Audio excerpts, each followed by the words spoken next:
ሰበር ዜና አለን። የፋኖ ኃይሎች በሶስት አቅጣጫዎች ወደ ባህር ዳር እየገቡ መሆኑን የሚያሳይ መረጃ እየደረሰን ነው። ሌሊቱን በፋኖ ኃይልና በመንግስት ታጣቂዎች መሃል የተኩስ ልውውጥ ሲካሄድ ከቆየ በኋላ የፋኖ ኃይሎች ወደ ባህር ዳር እየገቡ መሆናቸውን መረጃዎች ያመለክታሉ። ወደ ባህር ዳር ደውለናል። ባህር ዳር ያለው ሁኔታ በማንኛውም ሰዓት ሊቀያየር እንደሚችል ነው መረጃዎች የሚያመለክቱት። አብራችሁን ቆዩ። በጣም አመሰግናለሁ። እንግዲህ በባህር ዳር በአሁን ሰዓት በኢትዮጵያ ሰዓት አቆጣጠር ወደ መንጋት አካባቢ ጠዋት ሊሆን እንደሆነ ነው ሰዓቱ የሚያሳየኝ። ምንድነው ያለው ባህር ዳር አካባቢ? ባህር ዳር ዛሬ ከንጋቱ 12 ሰዓት ጀምሮ በሁሉም አቅጣጫ ከፍተኛ ውጊያ እየተካሄደ ይገኛል። ማለትም በዚህ በቀበሌ 14 ወደ አቡነ ሀራና ልደታ መስመር አባይ ማዶ ዴዛዊት ማርያም ቤተክርስቲያን አካባቢ ማለትም በቤተ መንግስት አካባቢ በምድረገነት ቀበሌ አካባቢ ከፍተኛ ውጊያ እየተካሄደ ይገኛል እና በጣም ከፍተኛ ውጊያ ነው እየተካሄደ ያለው። አልፎ አልፎም ከባድ መሳሪያ ተኩሳሉ፣ የዲሽቃ የሞርታር ተኩሶችም ይሰማሉና በሁሉም አቅጣጫ ውጊያ እየተደረገ ያለው ባህር ዳር ከተማ ዛሬ ከንጋቱ 12 ሰዓት ጀምሮ ከወትሮ የተለየ ነው አሁን ያለው ሁኔታ የሚታያችሁ። እንግዲህ ባህር ዳር ለረጅም ወራት ለረጅም ጊዜያት እንደዚህ አይነት ነገር ይታይባታልና አሁን የተለየ ነገር ነው የሚታየው።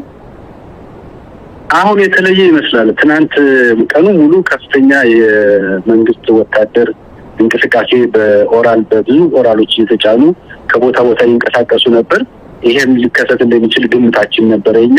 ትናንት እነሱ በጣም ተበሳጭተው ነበር። በየወረዳው ፋኖ ያገኛቸው ድሎች አበሳጭቷቸው ትናንት የተለየ እንቅስቃሴ ያደርጉ ነበር። ከተማ ላይ የወታደር የጫኑ የወታደር ተሽከርካሪዎች እንቅስቃሴ ያደርጋሉና ይሄ ነገር እንደመጣ ቀድሞ መገመት ይቻል ነበር።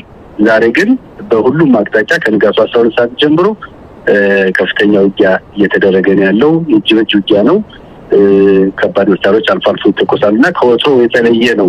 በፊት ዝም ብሎ የሆነ ቦታ ገብቶ የሆነ ኃይል አጥቅቶ የመውጣት አዝማሚያ ላይ ነበር። አሁን ግን ከፍተኛ ከተማዋን በሁሉም አቅጣጫ ለመቆጣጠር ከፍተኛ ውጊያ እየተደረገ ነው ያለውና የተለየ ነው ከወትሮ ዛሬው። ምናልባት እስቲ ለተመልካቾች ግልጽ እንዲሆን ምናልባትም ባህር ዳርን በደንብም ለማያውቋት እስቲ ቤት አካባቢዎች ነው እንዲህ አይነቱ ወታደራዊ ወይም እንዲህ አይነት እንቅስቃሴ እየተደረገ ያለው ቤት እንደሆነ መግለጽ ይቻል ይሆን? አሁን ውጊያ እየተደረገ ያለበት አቅጣጫ በዚህ በሰባት አሊት ማረሚያ ቤቱን መስመር ይዞ ወደ ልደታ ቤተክርስቲያንና አቡነ ሀራ የሚባሉ ባለፈው ነሐሴ ወር ላይ ውጊያ በተደረገበት አካባቢ በዛ መስመር አንዱ የውጊያ ቀጠና ነው። ከፍተኛ ውጊያ እየተደረገ ያለበት ከባድ መሳሪያ እየተኮሰ ያለበት አካባቢ ነው። ሌላው ደግሞ አባይ ማዶ የሚባለው ሰፈር ዴዛዊት ቤተ መንግስት አካባቢ የቤተ መንግስት ምንድነው ልደታ ቤተክርስቲያን እንደገና ሚካኤል የሚባሉ ቤተክርስቲያኖች አሉ። ልደታ የሚባል ቀበሌ ያለ እዛ አካባቢ ምድረገነት የሚባል ቀበሌ ያለ አባይ ማዶ እዛ አካባቢ ከፍተኛ ውጊያ እየተደረገ እንዳለ ነው የምንሰማው አባይ ማዶ። ስለዚህ በሁለቱም አቅጣጫ በአባይ ማዶ አቅጣጫና በዚህ በሰባታዊት መስመር በማረሚያ ቤቱ አካባቢ ነው ከፍተኛ ውጊያ እየተደረገ ያለው። እንግዲህ ባህር ዳር ቀለበት ውስጥ መግባቷን የሚገልጹ መረጃዎች የሚያሳዩ መረጃዎች ሰሞኑን ከተለያዩ አካባቢዎች እየደረሱን ነበረ። ምንድነው መገመት የሚቻለው? እናንተ ከተማ ውስጥ ያላችሁ ነዋሪዎች ምን እየተደረገ ነው አሁን ባህር ዳር ላይ? ምናልባት የፋኖ ታጣቂዎች የፋኖ ኃይሎች ከተማዋን ለመቆጣጠር የሚያስችል እንቅስቃሴ እያደረጉ ነው ወይስ ምንድነው የተረዳችሁት? እንግዲህ ሰሞኑን ሲደረግ የነበረው ውጊያ በምዕራብ ጎጃምና በምስራቅ ጎጃም አካባቢ እንዲሁም በደቡብ ጎንደር አካባቢ የፋኖ ኃይሎች ድል እየቀናቸው ወደ ከተማው እየቀረቡ መሆኑን በመገመት መንግስት በዙሪያው ምሽግ ቁፈራ ላይ ነበረ። ትናንትና ራሱ ጉዶ ባህር የሚባሉ አካባቢ ከመራዊና መሸንቲ ወደ ባህር ዳር የሚያስገባው መስመር ላይ ጉዶ ባህር የሚባል ቦታ አለና እዚህ ሰሞኑን የተመረጡ የአድማ በታኝና የልዩ ኃይሎች ከፍተኛ ምሽግ በመቆፈር ላይ ነበሩ ትናንት እና የመንግስትም ስጋት ይመስለኛል በየወረዳው የተገኘው ድል ፋኖ ያገኘው ድል አጠናክሮ ከተማውን ሊያጠቃ ይችላል የሚል ግምትና ስጋት ነበሩ። ስለዚህ በዛ ምክንያት ነው ምሽጎችን እየቆፈረ ከፍተኛ ወታደራዊ እንቅስቃሴ እያደረገ የነበረው ትናንት። ስለዚህ ፋኖዎች አሁንም ያን የወረዳ ድል በወረዳ ያገኙትን ድል አጠናክረው ከተማውን ሊያጠቁ ይችላል የሚል ግምት አለና ያ ሊሆን ይችላል አሁን እየተደረገ ያለው ዛሬ። አሁን በኢትዮጵያ ሰዓት አቆጣጠር ምናልባት ከጠዋቱ 1 ሰዓት ያለፈ ይመስለኛል። ባህር ዳር በምን ሁኔታ ላይ ነው ያለችው? የመንግስት ኃይሎች የት ነው ያሉት? የፋኖ ኃይሎችስ በምን ሁኔታ ወደ ከተማዋ ለመግባት እንቅስቃሴ እያደረጉ ነው ያሉት? እንደው አሁን በምንነጋገርበት ሰዓት ያለውን ሁኔታ መግለጽ ይቻል ይሆን? አሁን የመንግስት ኃይሎች ታልኩ በዚህ ትናንትና በጣም ከፍተኛ እንቅስቃሴ ከተማው ላይ እንቅስቃሴ ያደረጉ ነበር። ከዚህ ከመኮድ እያወጡ ወታደሮችን ወደ ሰባታዊት መስመር ወደ አባይ ማዶ እና ቅድም እንዳልኩ ደግሞ ወደ ከመሸንጂ እና መራዊ ወደ ባዳ ልጅራ መስመር ላይ ምሽግ ቁፋሮ ላይ ነው የነበሩትና የፋኖ ኃይሎችን በዛ መስመር ላይ ነው ውጊያ የከፈቱት። በአባይ ማዶ በዚህ በሰባታዊት መስመር እንደውም በጉዶ ባህር አካባቢ ውጊያዎችን እያደረጉ ስለሆነ በአሁኑ ሰዓት ውጊያው እንደቀጠለ ነው። በየድቅ ከተማ ላይ ምንም እንቅስቃሴ እየተደረገ ነው። ሰው እንቅስቃሴ የለም፣ ወታደራዊ እንቅስቃሴ የለም ከተማው ላይ።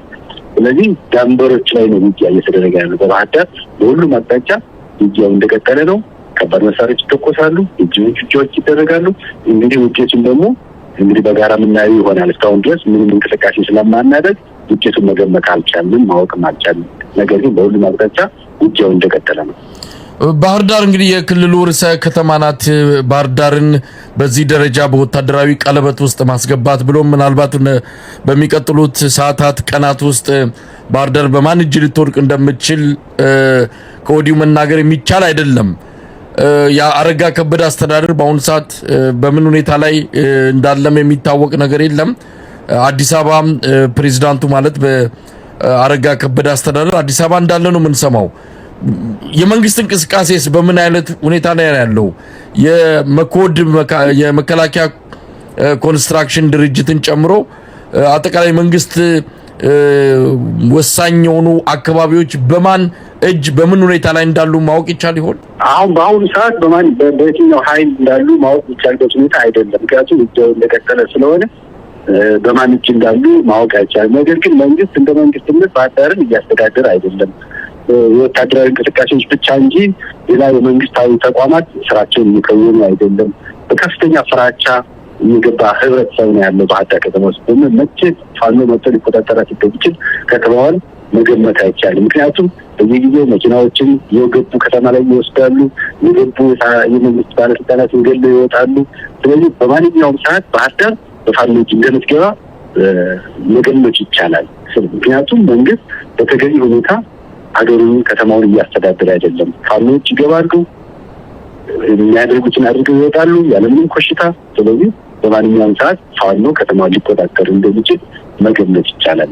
ስለዚህ እናረጋ ከበደም ከዚህ ከተማ ውስጥ የሚኖር አይደለም፣ አዲስ አበባ እየኖሩ ነው ከተማው የሚያስተዳድሯትና አጠቃላይ ወታደራዊ አስተዳደር ነው በከተማዋ ያሉትና ምንም አይነት መንግስት የሚሸት ነገር ከተማዋ ላይ እየተሰማ እየታየም አይደለም። የከተማዋ ነዋሪ በምን ሁኔታ ላይ ነው ያለው? አሁን እንግዲህ ሰሞኑንም የፋኖ ኃይሎች በየትኛውም ሰዓት በየትኛውም ቀን ከተማዋ ሊገቡ እንደሚችሉ ሲነገር ነበር። አንዳንድ እንቅስቃሴዎችም አሉ።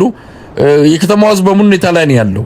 እንግዲህ የከተማው ህዝብ አሁን ለምሳሌ በአባይ ማዶ በሚሰማው ሁኔታ የፋኖች ወደ ከተማ መግባትና ውጊያ መክፈት እዚህ ያለ የከተማው ህዝብ በከፍተኛ ጉጉት ሲጠብቃቸው ስለነበረው እንዲያውም ወደ ፋኖ የመቀላቀል አዝማሚያ እየታየ ነው። አባይ ማዶ አካባቢ ያሉ ማህበረሰቦች መሳሪያ ያላቸው ሰዎች ወደዛ የመግባትና የፋኖን ድል የማሰርና የመቀበል ስሜት እየታየ ነው ይባላል። አባይ ማዶ አሁን በአሁኑ ሰዓት ማለት ነው። አማራ ፋኖ በጎጃምና የደቡብ ጎንደሩ ጉና ክፍለ ጦር በተቀናጀ ኦፕሬሽን በባህር ዳር ከተማ በተመረጡ ኢላማዎች ላይ በፈጸሙት ጥቃት በርካታ የአገዛዙ የጸጥታ ኃይሎች መገደላቸው ታወቀ። ሁለቱ የባህር ዳር ሆስፒታሎች ከ100 በላይ ቁስለኞችን ማስተናገዳቸውን ያገኘነው መረጃ ያመለክታል። የኦፕሬሽኑ ተቀዳሚ ዓላማ የነበረው የጦር መሳሪያዎችንና ተተኳሾችን መውሰድ በመሆኑም ከፍተኛ ቁጥር ያለው የቡድን መሳሪያ በመቶዎች ከሚቆጠር ጥቁር ክላሾች ጨምሮ ተተኳሾችን በመያዝ ባህር ዳርን ለቆ መውጣቱን የፋኖ ኃይል አስታውቋል። ለሰዓታት በዘለቀው በዚሁ ልዩ የባህር ዳር ኦፕሬሽን ያገዛዙን የመከላከያ ሰራዊት ካምፕና የክልሉ ፖሊስና ጸጥታ ተቋማት ላይ ጥቃት መሰንዘሩንም የአማራ ፋኖ በጎጃም ህዝብ ግንኙነት ኃላፊ ፋኖ ማርሸት ፀሐይ ለአንከር ሚዲያ ገልጿል። ወደ ባህር ዳር አቅጣጫ ለማጥቃት እናስብ መሰረታዊ ነገሮችን ፈልገን ነው። መሰረታዊ ነገሮች ብለን የያዝናቸው አንደኛ ተተኳሽ ማግኘት ነው፣ መሳሪያ ማግኘት ነው። ከበቂ በላይ ተተኳሾችና መሳሪያዎችን ከየጣቢያዎችና ከጠላት ካምፖች አግኝተን ይዘን ወጣናል። ሌላ የነበሩ የፋኖ አባላት ሙሉ በሙሉ ታጥቀዋል። ተተኳሾችንም በበርካታ ኩንታሎችና ካርቶኖች ታሽገው ነበር፣ እነሱን ዘወተናል። ሁለተኛው የስርዓቱ ተላላኪ ባንዳዎች ማጽዳት ነበር። በተሳካ ሁኔታ አጽድተናል። ታርጌት የተደረጉ ቦታዎችንም በተመሳሳይ አጥቅተናል። ሌላው የጠላትን መደበኛ ተዋጊ ኃይል መምታት ነበረ። እሱንም ደፈጣ ከያዘበትና ምሽግ ከሰራበት እንዲሁም ካምፕ አድርጎ ከተጠቀመበት ቦታ ማቃደናል። ሌላው ባህር ዳር በመግባታችን ከፍተኛ የፖለቲካ ኪሳራ ደርሰናል። ስርዓቱ ላይ የዘጋርዲያን ዴሊኒውስ ሌሎች ንግዲስ ሳይቀር የሚዲያ ሳንሰጥተውታል። የባህር ዳሩን ጉዳይ ስርዓቱ ፋኖን አጥቅቻለሁ፣ ጨፍጭፌያለሁ፣ ፈርሻለሁ፣ ፋኖ የሚባል የለም እያለ በሚዲያ ፕሮፓጋንዳ ይነፋል። እኛ ደግሞ በተግባር መሬት ላይ እያሰለጠንን፣ እያደራጀን፣ እያስታጠቅን፣ እያጠቃን መሆናችን ለማሳየት የትኛውንም የክልላችን አካባቢ በፈለግነው ሰዓት መቆጣጠር እንደምንችል ለማሳየት ነው ባህር ዳር የገባ ነው። በትክክል የዛሬውን ኦፕሬሽን አሳክተነዋል። ይሄ ነው ስለ ባህር ዳር ያለው ሁኔታ። ለሌሎች አካባቢዎች ማርሸት ወደ ሌሎቹ አካባቢዎች መጣለሁ። የባህር ዳሩ ላይ አሁን ከፈለገ ቢሆን ሆስፒታል ያገኘነው መረጃ እንደሚያመለክተው ቢያንስ 35 ቁስለኛ እየታከሙ እንደሚገኙ ነው። ምናልባት መረጃውን እናንተም ሊኖራችሁ ይችላል። ወደ 185 ሚሊሻ አገዛዙ ሚሊሻዎች ፋኖ እጅ መስጠታቸውን የሚገልጽ መረጃ አግኝተናል። እስቲ ከዚህ አንጻር በተለይ ከመማረክ ሰራዊቱን ከመበታተን አንጻር የተገኘውን ድል እንዴት መግለጽ ይቻላል? ፈለገ ሕይወትና ጥበበ ጊዮን ሆስፒታል ያሉት 176 ናቸው ጠቅላላ። መከላከያ ሚሊሻና ፖሊስ 176 ናቸው በጠቅላላው። ተጨባጭ ማስረጃ አልተን 107 ስለመሆናቸው። ሌላው ከ200 በላይ የሚሊሻ የፖሊስና የአድማ ብተና አባል እጅ አልሰጥም በማለት ሲፋለም እጅ አስወስዶበታል፣ ተደምስሷል። የመከላከያ አባላትን በተመሳሳይ የባህር ዳር መንገዶች በአብይ አህመድ ተዋጊ ሰራዊት አስክሬን ተሞልተው ነው የዋሉት። ይሄን የባህር ዳር ከተማ ነዋሪ ላይ ድንገት አንድ ቀበሌ ነዋሪ ደውለህ የሚነግርህ የሚያረጋግጥ ነገር ነው። ከአባይ ማዶ ጀምሮ ይባብ ካምፓስ የባህር ዳር ዩኒቨርሲቲ ህግ ትምህርት ቤት ክፍል ድረስ አስክሬን በአስክሬን ሆኖ ነው የዋለው። መንገዶች ሙሉ በሙሉ ዝግ ነው የዋሉት። ይሄ የተረጋገጠ ሀቅ ነው። ማንኛውም ሰው ወደ ባህር ዳር ደውሎ የሚያረጋግጠው ነገር ነው። ይሄ ነው። የአየር ትራንስፖርትም ተስተጓጉሏል፣ ተቋርጧል የሚልም መረጃ አግኝተናል። በዚህ አንጻርስ ያለው አጠቃላይ የአገዛዙን እንቅስቃሴና ሌሎች ነገሮችን የማዳከም እርምጃዎች ላይ የተገኘው ውጤት ምን ይመስላል? ያው ጠዋት ላይ የማጥቃት እንቅስቃሴ እንደጀመረን በኢትዮጵያ አየር መንገድ 3 ቦይንግ አውሮፕላኖች ሰራዊት ነው ለማምጣት ከፍተኛ እንቅስቃሴ ሲያደርግ ነበረ እና አብይ አህመድ ኃይል እኛም ባህር ዳር ያርፋል ብለን እየጠበቅነው ነበረ። ያለምንም ቅድመ ሁኔታ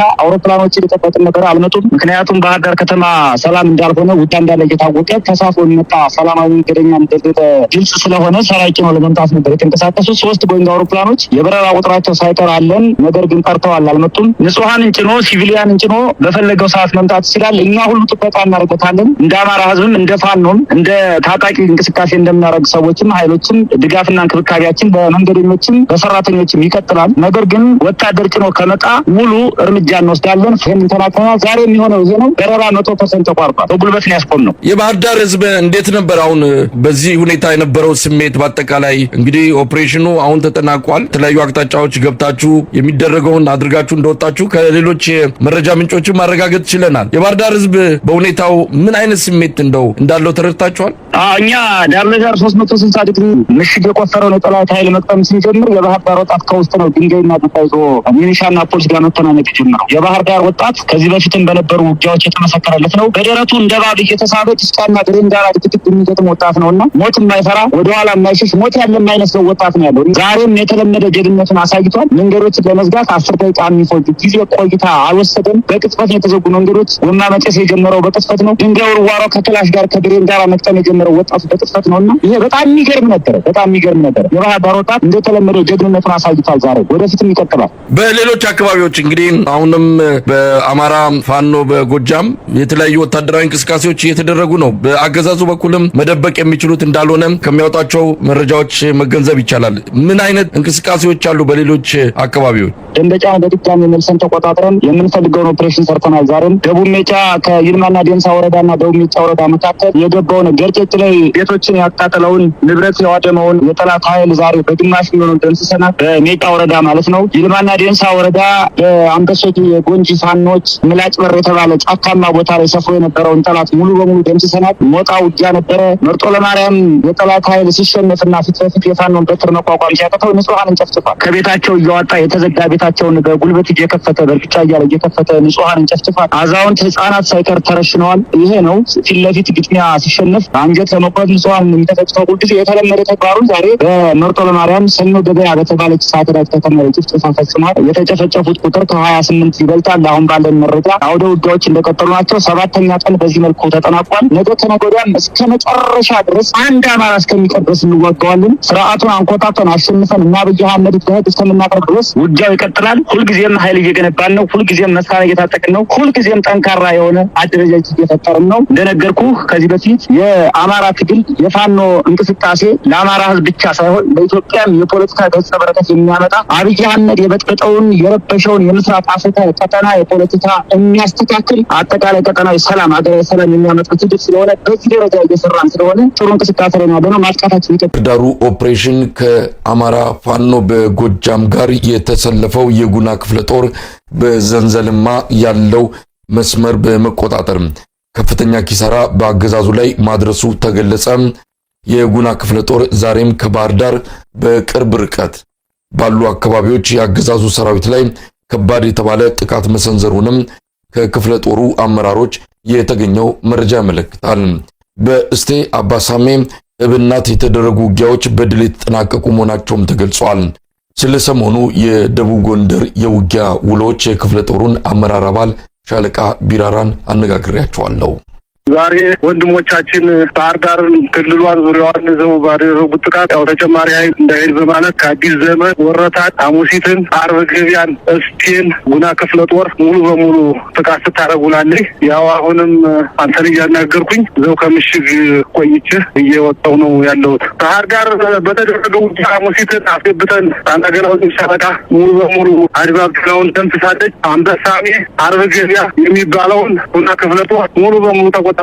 እስቴ አምባቸው ሻለቃ እስቴ ወረዳ 12 ነው። አንዱን ድቻ ይዘው ወጥተዋል። ወደ ፋኖ ተቀላቅለዋል። ሙሉ በሙሉ የእስቴን ከፊል ከተማውን ተቆጣጥሯል። ስማዳ ቢዘን ሻለቃ ወደ እስቴ የመጣውን የወራሪ ቡድን ወጣችሁን ሙሉ በሙሉ ምክሬ ከሚባል ከተማ ላይ ተገንታ ደብሳል እና ጉና ክፍለ ጦር ዛሬ ከጋይን እስከ ወረታ ሐሙሲት ሙሉን ኦፕሬሽን ወስዳ ጥሩ ሐሙሲት ላይ አንበሳሜ ላይ ልጫ አርገቢያን እስቴ ባሉት ወረዳዎች ሙሉን ኦፕሬሽን ወስዳ ዛሬ ጥሩ ድል አግኝታለች። የጠላትን እንግዲህ ሙሉ በሙሉ በሚሆን ሁኔታ ነው እየተደመሰሰ ያለ። የባብተናውም ደብረታቦር ላይ አንድ የአድባብተና ኃላፊ የሆነ ተገድሏል። ወደ 30 ምናምን የሚሆኑ ወደ ፋኖ ተቀላቅለዋል። ባህር ዳርም በተመሳሳይ በቁጥር ከፍ